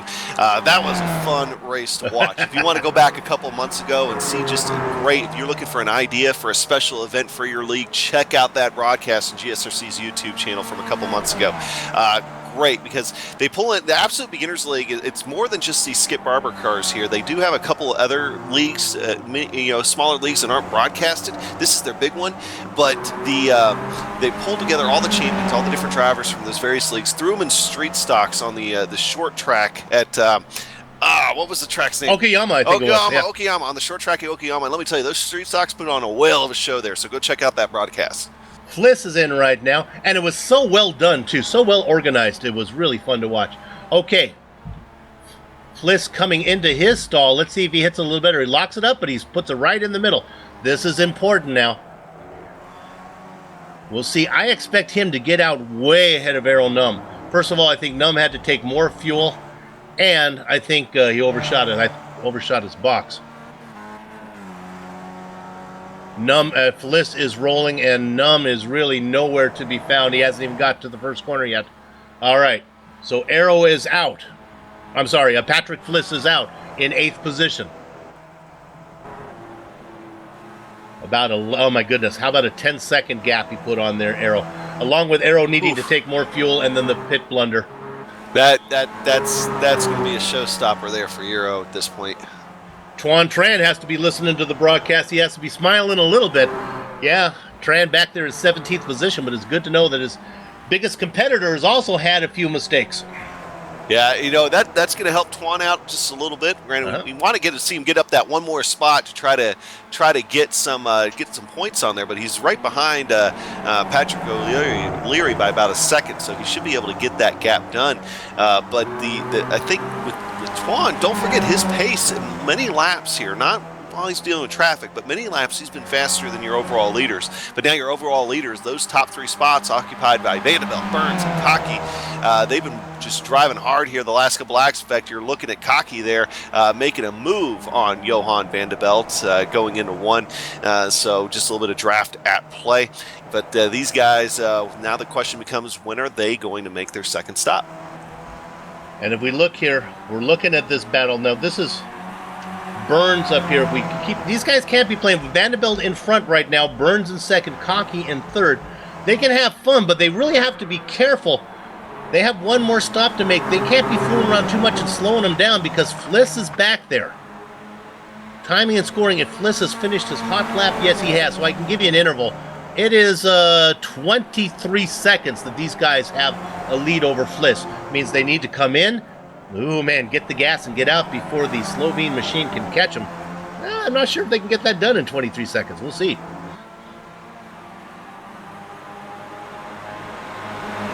Either way, they might come out all right on top of each other. So that could make for, once again, another exciting Absolute Beginners League finish.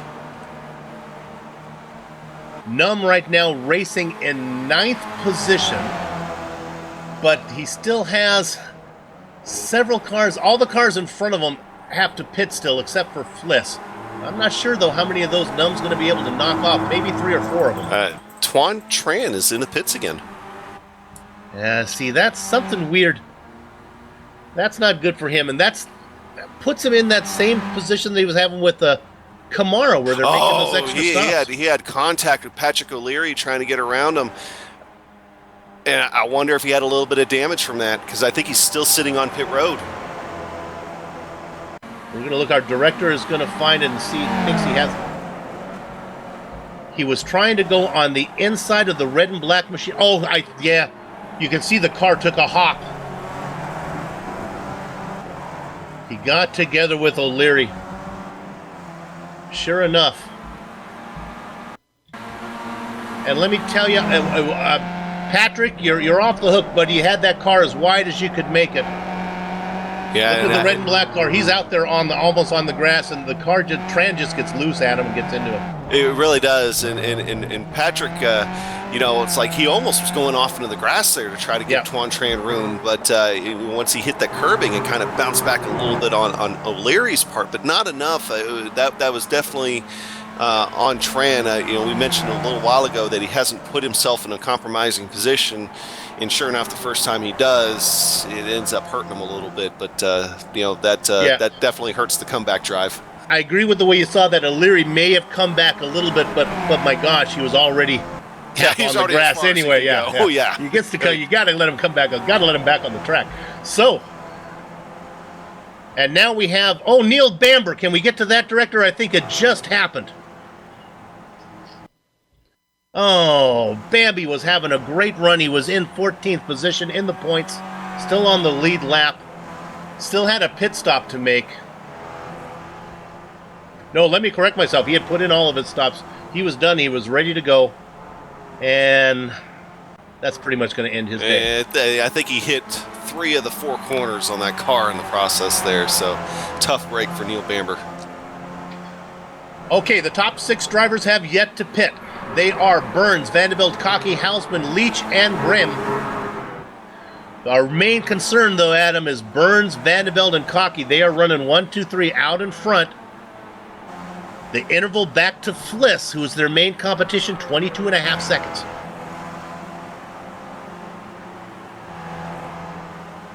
Okay. Mikael Engstrom has made his stop. Looks like he's going to file out in 10th position. Behind Ricard Allard. And more importantly to the championship race, behind Arrow Numb, who's now up to 8th. And again, if Arrow is listening to the broadcast, he's got to have a little bit of a smile as well, knowing that now Tuan Tran has had trouble.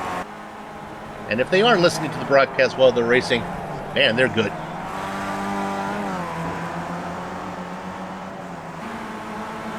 If the leaders are listening to the broadcast, and this is Burns and Vanderbilt and Cocky, careful, boys. Got to bring it in here pretty soon. Under 10 minutes to race. And now with apologies to the rest of the field, Adam, I think for the rest of these 10 minutes, we're going to focus mainly on the guys that are in the hunt for the win right now. So let's look at Burns, Vanderbilt, and Cocky. 1, 2, 3. 22.5 seconds ahead of Patrick Fliss. Now, from 5th spot, Leach is coming in. I would expect him to file out. What we'll do is we'll pick up. Arrow's going to get him. Noma's going to get him. So that's one more position for him. I think Allard is going to come out as well. Leach is rolling, and I think Allard is going to get that spot. But the good news for Ricard is at least he'll have somebody to race with, so he won't be alone. Leach is going to be right behind him.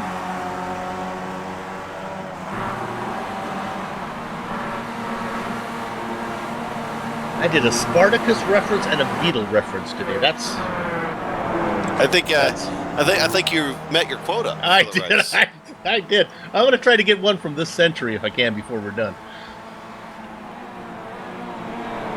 All right, here we go. Like we said, we're looking at Vanderbilt in 2nd. They have just worked their way through the chicane, through pit entrance, and they are not coming in again.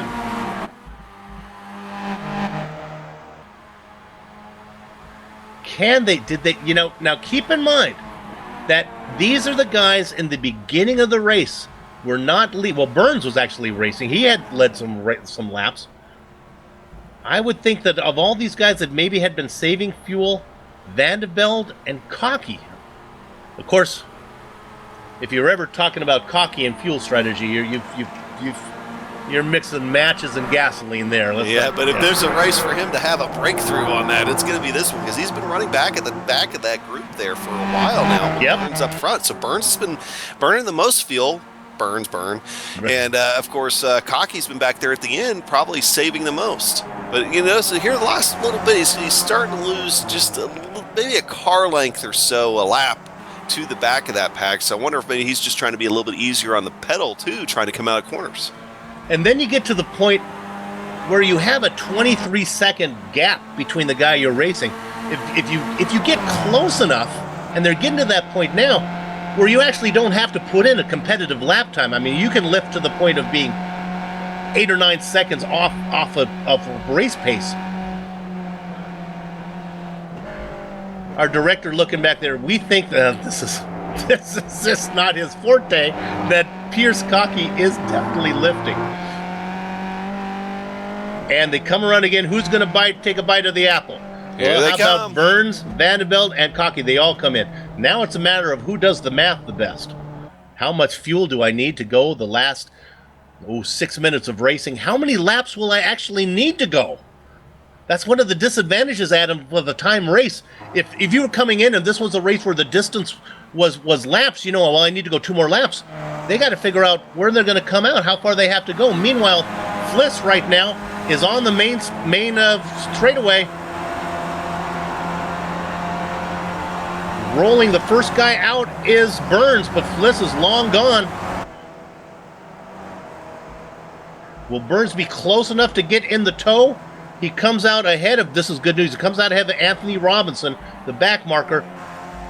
Burns now running in second, but he's back by, 3 seconds. Yeah, 2 seconds. 2 seconds. Big gaps between him and Johan Vanderbilt and Pierce Cocky. Now, the question that comes to my mind immediately when I see a gap like that with guys that all came in at the same time and this short on fuel is, did David Burns put enough in the tank to go the rest of the way? Well, you can go even one farther. Did Fliss put enough in the tank to go the whole way? It's all a matter of math, yeah. Hey, if you look here at Vanderbilt running in third position, let me tell you how they came out. Vanderbilt ahead of Cocky. Num is back in the hunt right now, running in fifth behind those guys. Look who is back out on the track, running in 17th. It is Tuan Tran. Does he have a chance to get a position? 16th is Patrick O'Leary. Those guys get one more chance at each other. So, at the 5-minute mark, your leader right now is Patrick Fliss.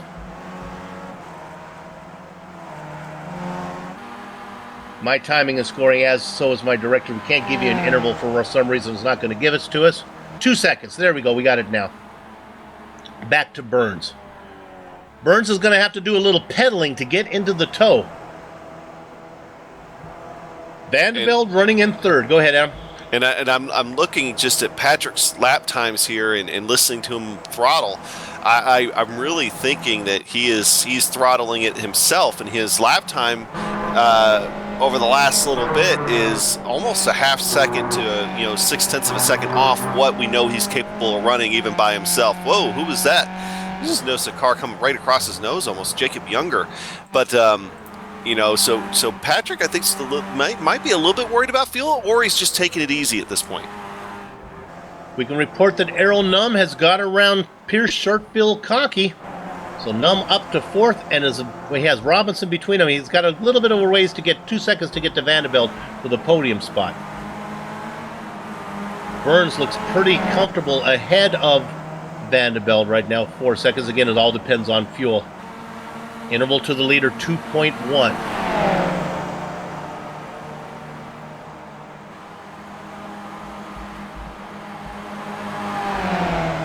Let's go back to 7th real quick here, Director. This is Andrew Leach in a battle, taking the defensive line. I'm sorry, staying on the outside there going into the chicane as Ricardo Lard is going to pick up 7th spot. Leach dropping back to 8th. Patrick Fliss just came across the line. It might be next time by. They should get the white flag, I'm guessing.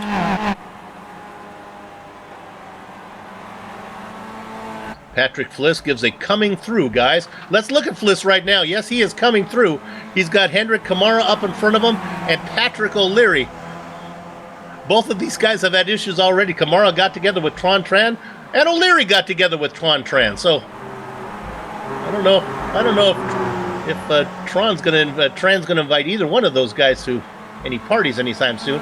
Right now, Fliss having a better time of it than Tran did with these guys. He gets around 1, not able to get around O'Leary. O'Leary out there, he's going to check him up a little bit as well. 1.5 seconds now, 1.4. Oh, Fliss gets very loose. 1.3 seconds back to Burns. And don't forget, though, that Henrik and Patrick, that is a battle for position between those two for the last points-paying position. So no small potatoes there between those guys. And down the straight, Burns is able to get the benefit of the toe. The bad news is I don't think he's going to get to him before the chicane. So Fliss has already made short work of it. The interval is now 0.8 of a second, but there are 2 cars between them. But I think Burns is going to get him at a pretty good spot coming out of the chicane. Actually, this will be great. He'll be able to get a good run here, I hope, off of that final corner. Now tuck in behind the other guys. That's O'Leary. Patrick, my boy, get out of the way for me. Here comes Burns. He's in the toe. In fact, Burns is coming. The gap now to the leader, 0.9 of a second. But Burns was not able to get around O'Leary into corner 1, and he's going to have to follow him through these S's. No, he doesn't, because O'Leary gets out of the way. Shouldn't be gooder. That's going to put Burns right behind Fliss now, 1 second back. We've got ourselves a battle with a minute left to race. Are we on the white flag lap? We're not sure yet. We are not. Boy, they came probably with a minute. I think we'll find out. Right now, the interval, let's assume it isn't. Right now, it is under a second. They work through corner 6. Burns, he probably will have to do it here. He needs a great exit through 7. Fliss negotiates it. Burns as well. Is he close enough? He is about 20 car lengths back right now. The Roland Estonian is nowhere to be found. That would be Num. He's currently racing back there in 4th position. I think Vanderbilt is safe in 3rd. It's all about the leader. No, Vanderbilt is being actually challenged for 3rd position. Num is making a run. Meanwhile, up in front, it is Fliss able to hold off Burns. Burns not able to get any run at all as they come into the chicane. Will they be shown the white flag lap? We will not know yet. Our timing and scoring won't show us probably until they get to corner number, the final corner, and we think no. 1 more lap to go. And the church bells, you can hear the church bells ringing off in the Atlanta countryside for the final wrap. I don't want to put the commentator's curse on any of these guys, but this is an extra lap than what we were looking at a minute ago. So, yep. Fuel. We can report that Num has got around Vanderbilt. Vanderbilt actually fighting. Vanderbilt gets loose. That's over now. As he drops back, Num is going to safely get 3rd position. Let's focus the whole thing on our leaders right now. Fuel. Fliss out in front now by 2 seconds. Burns is falling off. Whether it was traffic, whether it was fuel, Fliss has got to be feeling good about it. Burns may not have calculated that extra lap that Adam just talked about as the gap continues to grow. 2.4 has Burns burned up all of his fuel. Cocky is in the pits. They call him Short Phil. You know why, as he had to take a 3rd pit stop. I hate it when guys live up to their nicknames that are not a positive nickname. The nickname continues. That's why he has it. Meanwhile, the guy out in front, they call him the Slovene Machine. Burns had a problem. Patrick Fliss is all on his own now. Burns is slow. I think Burns is out of fuel. He lost it going into turn 7, I believe, and went off into the grass. Oh, he's very slow. Here we go. Meanwhile, we're going to look at our leader right now as he negotiates through the chicane. If he has enough fuel, he's going to get there. Arrow Num has moved into 2nd position. Vanderbilt has taken over 3rd. Houseman moving into 4th. But meanwhile, it's the Slovene Machine coming around corner number 12. He's raced in this series twice. He has won this series twice. give round number 5 win again to Patrick Fliss. Second place, going to go to the Roland Estonian. No, look at this. Vanderbilt nipped him. We're going to watch all of this. Vanderbilt got him. Go ahead, Adam. I was going to say, look just behind these guys. I know it's lap down, but battle for position actually just ended up shaping up here. It was in front of Euro Num. I was still in replay, but Tuan Tran was able to work his way up from 15th position, getting around Kenrick Kamara and Patrick O'Leary right at the end of the race. So Tuan Tran was able to finish in the points. Burns rolls across out of fuel in 7th position. Bren, Engstrom, and Cocky round out your top 10. We're not gonna go to break. We're gonna go to a replay right now. Our director's gonna tell. Okay, now this is Burns. I think this is probably back in corner number 7. I think, if I'm looking at it here. What I think happens here, Adam, I think he's out of fuel and he knows it, and then he loses concentration. He's out in the grass and. Yeah, because he definitely was never able to get up to speed after that. I mean, he was able to accelerate to about 90 miles an hour when everybody else was doing quite a bit more than that. But that just set up an incredible battle between those three that went up ahead of him, even being a lap down, going down to the line for Tuan Tran to finish in the points. We have one more. Now, this is the battle for second position. This is where Vanderbilt came back and got around Num. So we're looking there, and that's Vanderbilt out in front. He got him even before the final corner, and then he was able to, just power through to the end. Maybe Num had a little bit of a sputter. That's an interesting place. You wouldn't think the pass was made there. Okay, we're hearing it. We're going to look at it now. Num blue. We got to thank you, director. Watch the final chicane here. This is Arrow making mistake. Yes, those words came out of my mouth. Here it is on the final. Oh, you know what? We ride on board. He cut the course. Probably a slow. We have to make sure that they're going to actually reward him 3rd position. I think so. He served the slowdown penalty. That's what cost him 2nd spot. Adam, we talked about it being a little bit calm before the storm. The Absolute Beginner League Formula Neagle never fails to give us a good finish. We're going to catch our breath. Adam and I are going to have a sip of some liquids here. Then we'll be back to run down the entire field, do driver interviews, and close up shop. Don't go far away.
Welcome back to the Global Sim Racing Channel's coverage of the Absolute Beginner League Formula Neagle event, round number 5 from Road Atlanta.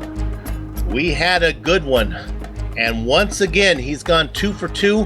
He is perfect so far in the series, and that is the Slovene machine, Patrick Fliss, as he gets a victory, finishing 7 seconds ahead of Johan van der Velde. Van der Velde able to nip Arrow Num, who picked up a slowdown penalty in the final chicane. That's going to drop Num down into third and actually cost him a share of the points lead. We'll talk more about that a little later. Bastian Hausman in fourth, Ricard Allard in fifth position. 6th, 7th, 8th, 9th, and 10th went to Andrew Leach, David Burns, Vincent Brame, Mikael Ingstrom, and Mr. Excitement, Liam Quinn. Adam?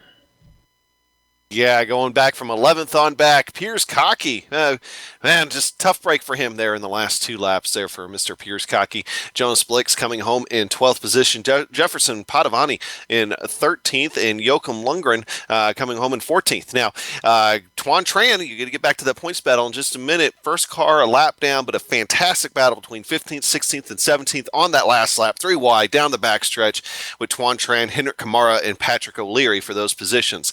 18th going home to Fabian Youngbluth. 19th, Edgar Sancinelli. Edgar had a really good run compared to where he started, really worked his way up through the field for that 19th position today. And 20th, Roger Pricken. Now, these cars are all 2 laps down here. Starting in 21st position, it is Thomas Kick, Jacob Younger, Tony Matthews, and Yanis Christodoulou in 24th position. Quarter century mark goes to John Vitrano. Neil Bamber had issues, 26th position, 8 laps down. 27th, 28th, and 29th go to Andy Moore, Frederick Neptune, and Andy Bonar. Rounding out the top 30 is Richard Kaz. Adam? Yeah, so going back to 31st position, so a lot of these guys, of course, had some problems, including Mikhail Hoffadezen had to drop out there toward the tail end of the race, Anthony Robinson, Kevin Mills, Darren Kuhn, Eric Lukel, Stefan Beluca, Cooper Collier, Jabe Wedge, Richard Kalum, and Ludwig Sauer on the back through the 40th position. And then just to round out the rest of the field, Kiradine Buafia in 41st position, Oliver Elliott, Alexander Holmes, Adam Olenson Stewart, let's call him Stu Mathers, Peter Balassa, and William De Silva, Darren Bland. Let's see if these guys all put in time. They did there. Brett Trozine, I'm not sure he actually raced. I think these guys did not. Yeah, Brett did. He got caught up in trouble, I believe, on lap 2. Okay. So get to the Trozine, Cedric Gilbert, and Luca. We saw Felik in there in 51st position. I think the last guy there, Floris Bashar, 52nd position. I think 52 drivers took the grid here today. Okay, let's go ahead. Before we talk about a driver, let's go ahead and run down what we think is the situation with the point standings. You heard Adam talk about this great battle between Tran, Kamara, and O'Leary, which is really interesting, or kind of ironic, actually, as Tran got into both Kamara and O'Leary, and he found them battling for 15th spot. Why is that important? Well, points pay all the way down to 15th, so Tran was able to earn himself 1 point. It gets a little more interesting. Up there at the front, remember Arrow Gnome had second place wrapped up until he had that slowdown penalty in the chicane. Well, that cost him 2 points, the difference between second and third. And also, if Gnome would have been able to finish in second, he would have been tied with Tran for the points lead right now. We believe that Arrow's going to be 2 points back when we come back for round number 6 next time from Germany. Okay, let's go ahead and do some interviews right now. We're going to let Adam talk to our race winner, and that is Patrick Fliss. Yeah, Patrick, another fantastic race here at Road Atlanta, much the same at Road America 2 weeks ago. So were you nervous at all about fuel at the end, or were you knew you were going to be plenty good and kept pedal to the metal? Oh, I could get used to this. Yeah, I was. I still had a whole lap of fuel left. I mean. Awesome. Now, of course, because I didn't say congratulations on the win. Now, of course, you had a terrific battle. You fought a lot of guys to stay up front here for today. Of course, with the likes of Euro Num and even David Burns at one point. So was there ever any point in today's preparation where you were thinking that maybe you might have to settle for third or fourth? Did you think that maybe those guys like Burns and Cocky and all that might be able to get out in front of you on this pit stop cycle? No, I wanted to win. I didn't think about getting second or third. I knew anyone could win here because of the long straight again. So yeah, the pit stops really made the difference. All right. Well, Patrick, anybody you'd like to thank here, real quick?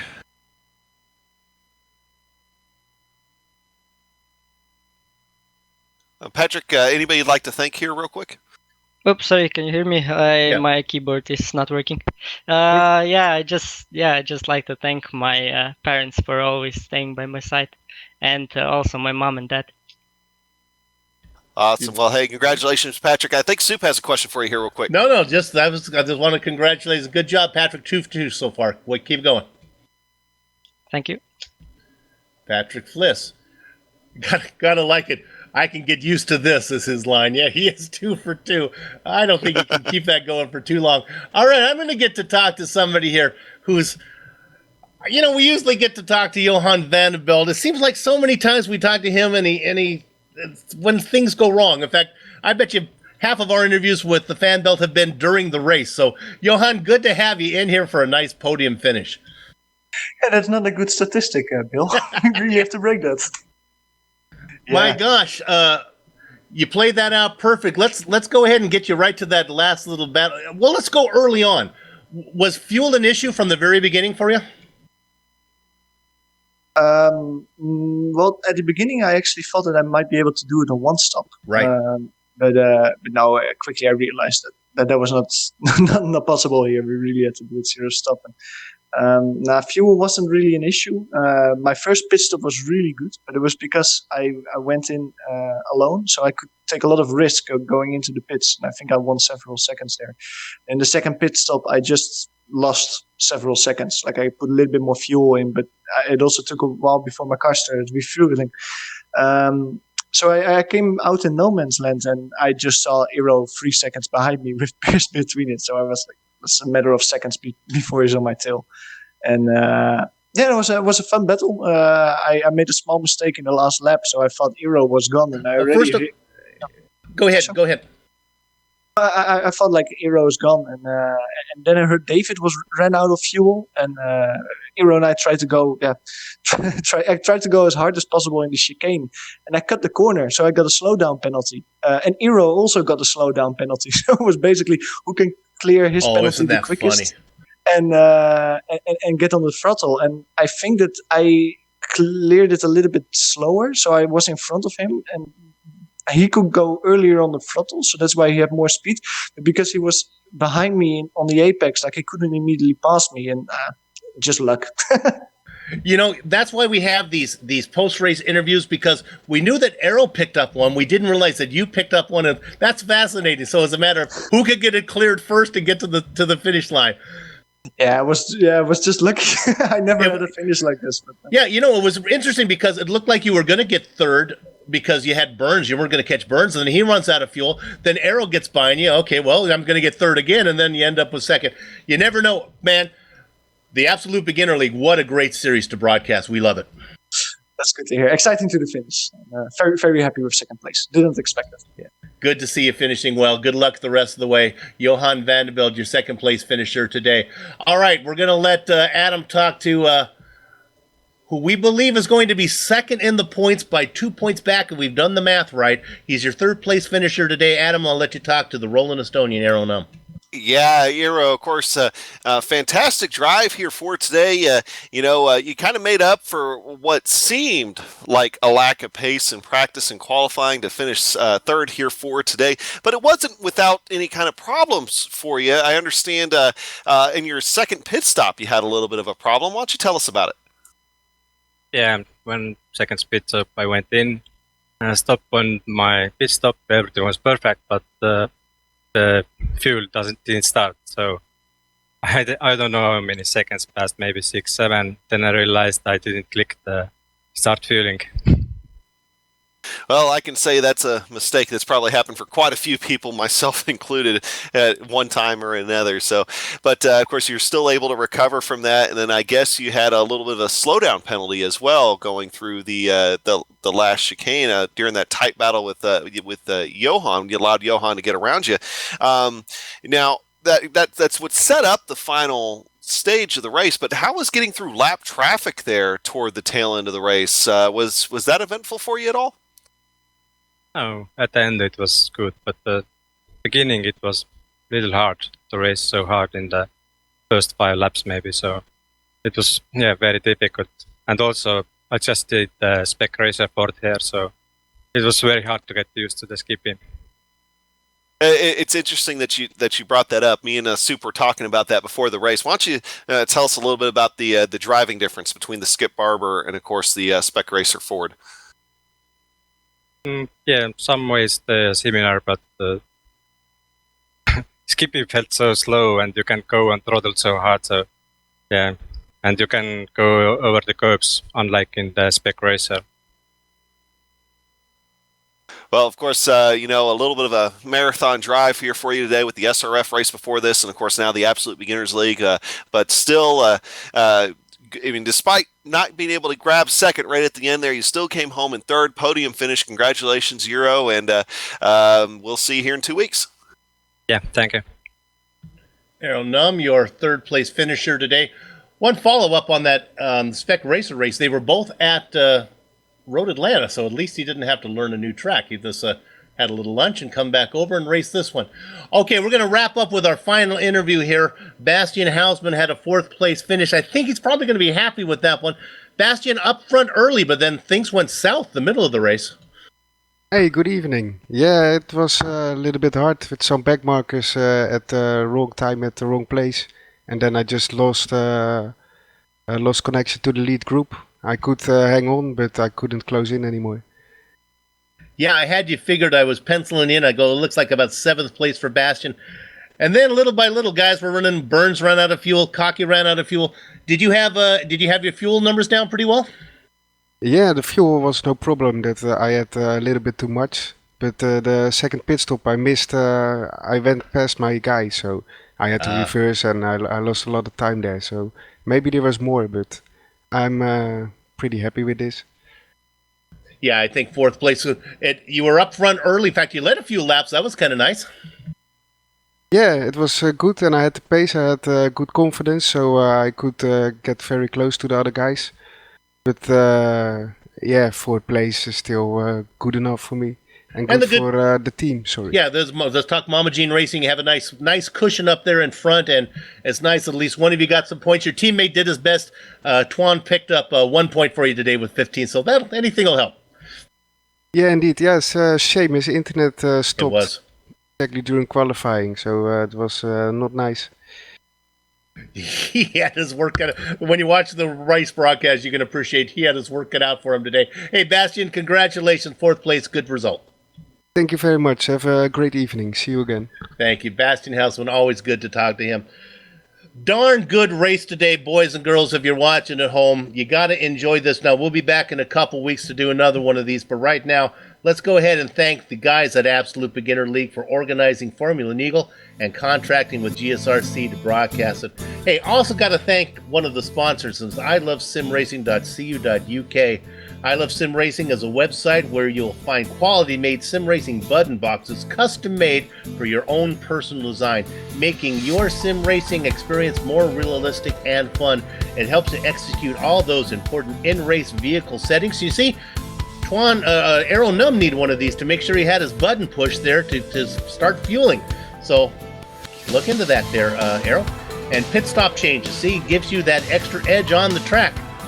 It's very important to have a good button box, all at a very affordable and competitive price. Well, I'm going to get one of these. Working closely with you, it's their goal to create an exact button box layout that you've been looking for. I'd like my button box if it could have like an 8-track cassette tape insertion there. That would be very custom made. Figure out what it is that you want and what it is that you don't want. You know, GSRC has asked me not to ad-lib during these plugs. I clearly am not doing this right now. I'm going to finish the rest of these as written, resulting in a box just for you and nobody else. Your button box will not only work on your PC, but also on your PlayStation 4 platform as well. ilovesimracing.co.uk, the home for your personalized creative button boxes. Adam? Well, thanks to the companies, equipment, and software that you see on the screen now that we use on our broadcast. And hey, lots of good comments about the music today in the YouTube chat. Here's the information that you want. The original music you've heard on today's broadcast is thanks to Eric Elcombe and Casey Lalonde. See the screen for how to contact each of them. Now, Soup, next up for these Formula Neagle series is going to be in 2 weeks, March 26th, and we are going to be attacking the Nordschleife for round 6. That's right, the Nürburgring, and GSRC will be there to bring you all the actions, and we hope you join us. If you'd like to find out more about GSRC, including dates and times for all upcoming broadcasts, your best bet is www.globalsimracingchannel.com. We're also on Twitter at GSR Channel and Facebook at Global Sim Racing Channel. Finally, on behalf of my mic mate, Adam Young, our director, Amjad Yaman, and our camera artist, Dougie Beard, I'd like to thank all of you for watching. With that said, well, let's see if any of the, hey, remember, let's go ahead. Did you nail your peak podium picks? No. You did not. No. So what that means is we're going to ask you guys to go on to the YouTube chat. We're going to see if we can get one of you guys to do your picks next week for Peaks Podium Picks. So make sure you sign on. We'll see if that actually works. And with that said, we're off to have fun joining the Storm of the Castle. So until next time, race hard, race clean, and we'll see you on the track.